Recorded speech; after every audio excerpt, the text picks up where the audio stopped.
बातमीपत्रात आता पाहूयात गल्लीपासून ते दिल्लीपर्यंतच्या ताज्या घडामोडींचा धावता आढावा। शिवसेना शिंदे गटाचे नेते आणि माजी आमदार शहाजी बापू पाटील हे पुन्हा एकदा चर्चेत आले आहेत। शहाजी बापू पाटील यांनी एका कार्यक्रमात बोलत असताना भर सभेत स्वतःच्याच तोंडात मारून घेतल्याचं पाहायला मिळालं आहे। यामुळे ते पुन्हा एकदा चर्चेत आलेत। शहाजी बापू पाटील हे त्यांच्या विधानांमुळे नेहमीच चर्चेत असतात। आता त्यांच्या कृतीने सर्वांचं लक्ष वेधलं आहे। माजी आमदार शहाजी बापू पाटील हे सांगोल्यातील पाण्याच्या मुद्द्यावर बोलत असताना भर सभेत स्वतःच्याच तोंडात मारून घेतलं। त्यांच्या या कृतीने उपस्थितांमध्ये एकच हशा पिकल्याचं पाहायला मिळालं। त्यांचा हा व्हिडिओ देखील सोशल मीडियावर चांगलाच व्हायरल होताना दिसत आहे।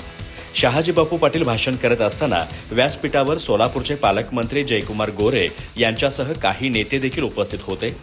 शहाजी बापू पाटील सांगोला येथील पाण्याच्या मुद्द्यावर बोलत होते। ते बोलत असताना त्यांनी स्वतःच्या तोंडात मारून घेतलं। शहाजी बापू म्हणाले, ज्यांनी पाणी अडवण्याचं काम केलं त्यांना तुम्ही खासदार म्हणून संसदेत पाठवलं, पण ज्यांनी तुम्हाला पाणी दिलं त्यांना तुम्ही घरी बसवलं।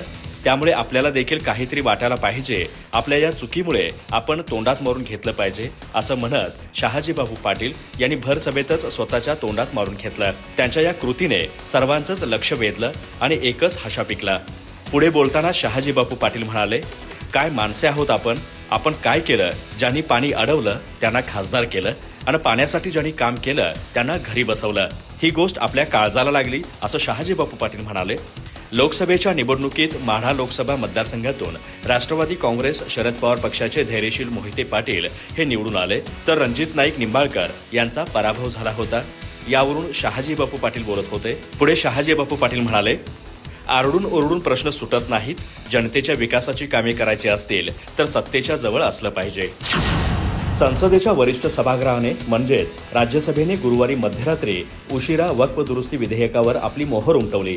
या विधेयकावरील मतदानावेळी राष्ट्रवादी काँग्रेस शरदचंद्र पवार पक्षाचे अध्यक्ष शरद पवार अनुपस्थित राहिले। त्यामुळे शरद पवार या विधेयकावरून नरेंद्र मोदी सरकारच्या बाजूने आहेत का की विरोधात, याविषयी राजकीय वर्तुळात खमंग चर्चा सुरू झाली आहे।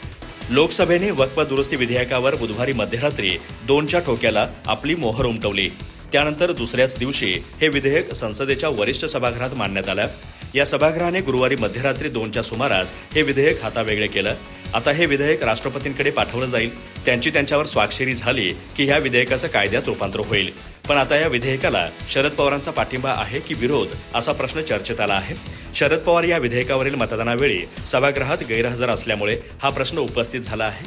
या संबंधीच्या माहितीनुसार वक्फ दुरुस्ती विधेयकावरील लोकसभेतील मतदानावेळी शरद पवार गटाचे खासदार अमोल कोल्हे व सुरेश बाळ्यामामा म्हात्रे गैरहजर राहिले।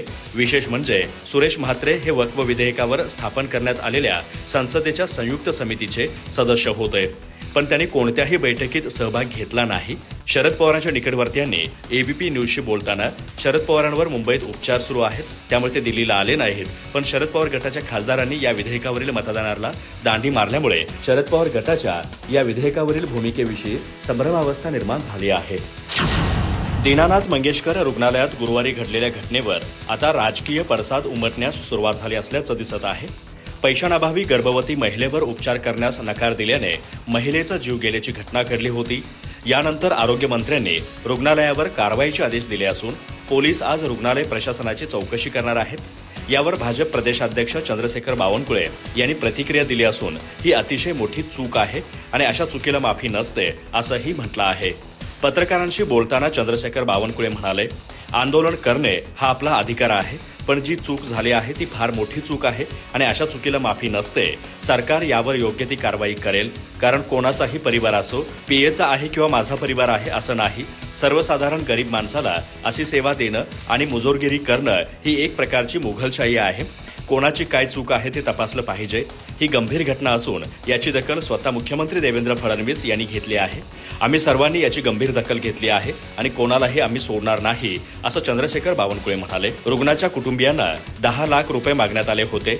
यावर प्रतिक्रिया देताना चंद्रशेखर बावनकुळे म्हणाले, आम्ही कोणालाही सोडणार नाही। अजित पवार आहेत, आम्ही आहोत आणि जे काही झालं आहे यावर आम्ही कठोर कारवाई करणार आहोत। या घटनेमुळे जनतेमध्ये प्रचंड संताप निर्माण झाला आहे। अशा बाबी आम्ही माफ करणार नाही। मी जिल्हाधिकाऱ्यांना बोललो आहे, या रुग्णालयाला आम्ही खूप काही दिलं आहे.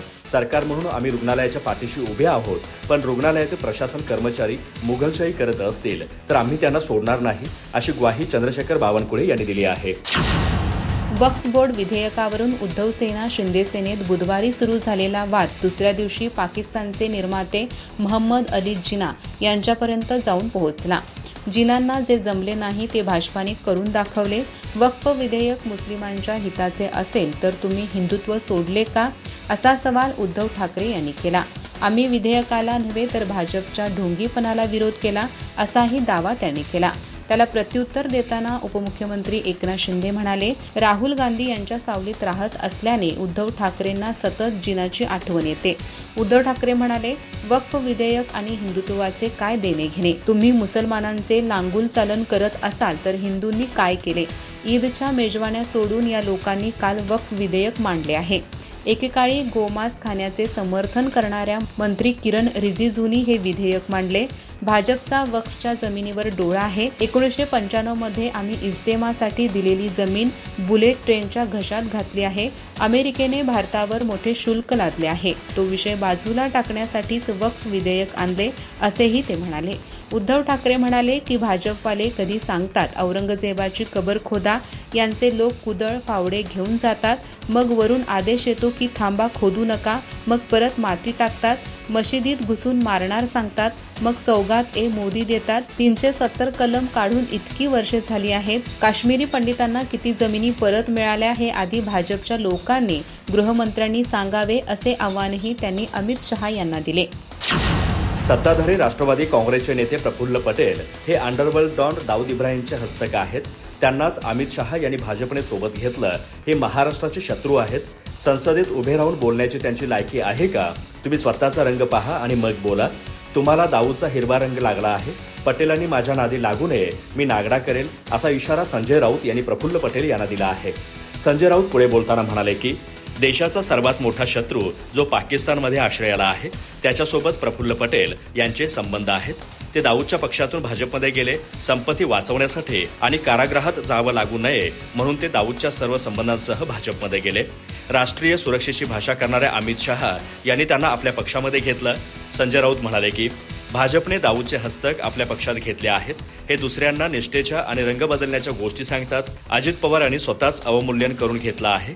प्रफुल्ल पटेल हे कुणाचेच नाहीत, ते दलाल आहेत. कधी काँग्रेसची दलाली केली, त्यानंतर शरद पवारांना बाप केलं, मग दाऊदची दलाली केली, मग भाजपसह आले आणि त्यांची 1000 कोटींची संपत्ती मोकळी झाली.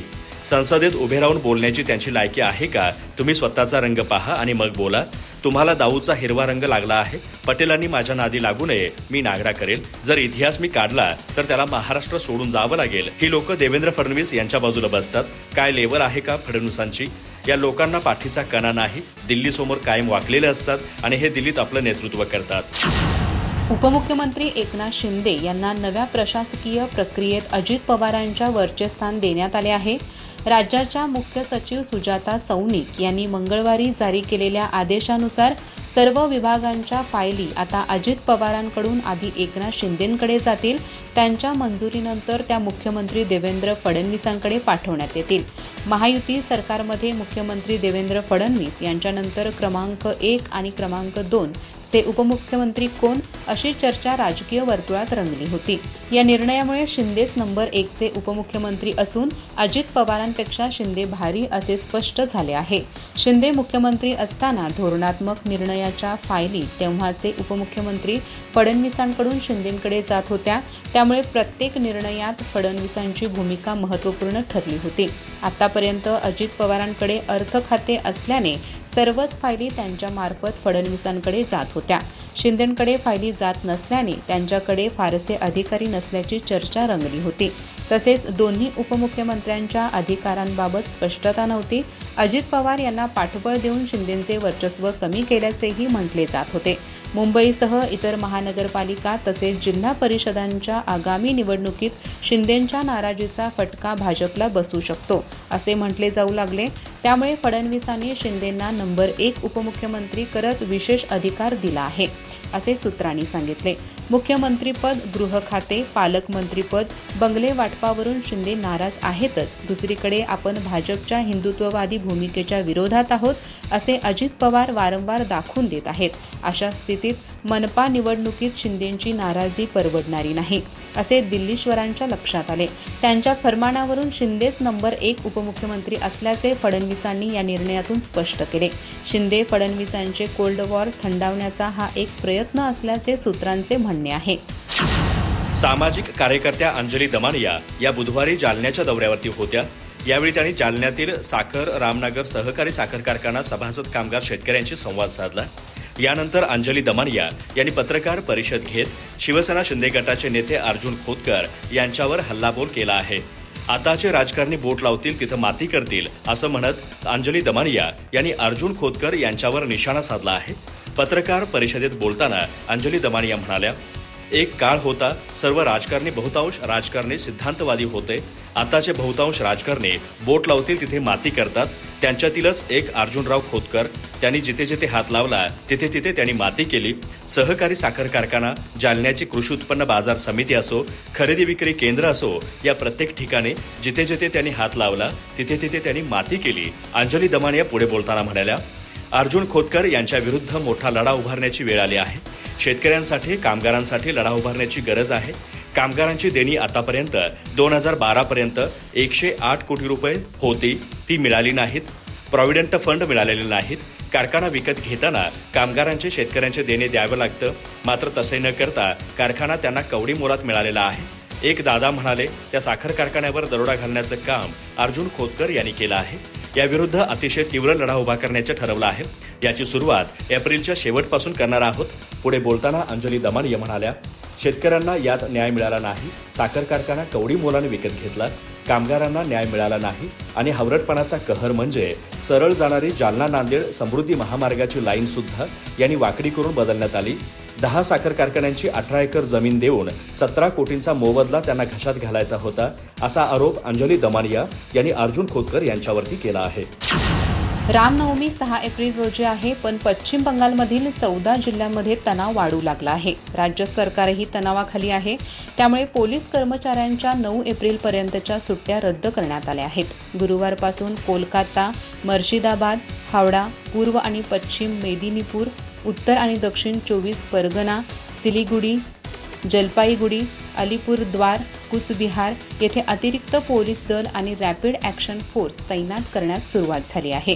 गेल्या 2 दिवसात हिंसाचाराच्या तुरळक घटनांमुळे या जिल्ह्यामध्ये समुदायांमध्ये अधिक तणाव आहे. दक्षिण बंगालचे अतिरिक्त पोलीस महासंचालक सुप्रतिम सरकार यांनी भास्करला सांगितले की रामनवमीच्या नावाखाली अशांतता पसरवण्याचा कट रचल्याबद्दल आम्हाला गुप्तचर माहिती मिळाली आहे. कोणत्याही प्रकारचा गोंधळ होऊ नये म्हणून कडक कारवाई वाढवण्यात आली आहे. कोलकाता पोलीस आयुक्त मनोज वर्मा यांनीही रामनवमीच्या मिरवणुकीत कोणीही शस्त्रे बाळगू नयेत असा आदेश जारी केला आहे. त्याचवेळी भाजपचा राजकीय बालेकिल्ला असलेल्या उत्तर बंगालमधील एका पोलीस अधिकाऱ्याने सांगितले की डोंगराळ जिल्ह्यामध्ये अधिक सैन्य तैनात करण्यात आले आहेत. मुख्यमंत्री ममता बॅनर्जी यांनी स्वतः सर्व समुदायांना अफवांकडे लक्ष देऊ नका असे आवाहन केले आहे. गेल्या 7 वर्षापासून रामनवमी बंगालमध्ये राजकारणाचे एक नवीन शस्त्र बनले आहे. अलीकडेच मालदा येथील मोथाबारी येथे रामनवमीची रॅली रिहर्सल म्हणून काढण्यात आली होती, ज्यामुळे जातीय तणाव निर्माण झाला होता. पोलिसांनी भाजप नेते शुभेंदू अधिकारी यांना घटनास्थळी पोहोचू दिले नाही. विहिंपने 1 लाख श्रीराम महोत्सव आयोजित करण्याची घोषणा केली. शुभेंदूने नंदीग्राममध्ये अयोध्येच्या धर्तीवर एक भव्य राम मंदिर बांधण्याची घोषणा केली आहे. रामनवमीला ते त्याची पायाभरणी करतील. जर रॅलीवर हल्ले झाले तर हिंदू गप्प बसणार नाहीत असा इशाराही भाजपने दिला आहे. आम्ही प्रतिहल्ला करू. विहिंपचे पूर्व प्रदेश सचिव अमिया सरकार यांनी भास्करला सांगितले की रामनवमीला संपूर्ण बंगालमध्ये 2000 रॅली काढल्या जातील. यात 5000 लोक सहभागी होतील. अधिक माहिती आणि ताज्या घडामोडींसाठी आजच आमचे चॅनल सबस्क्राइब करा.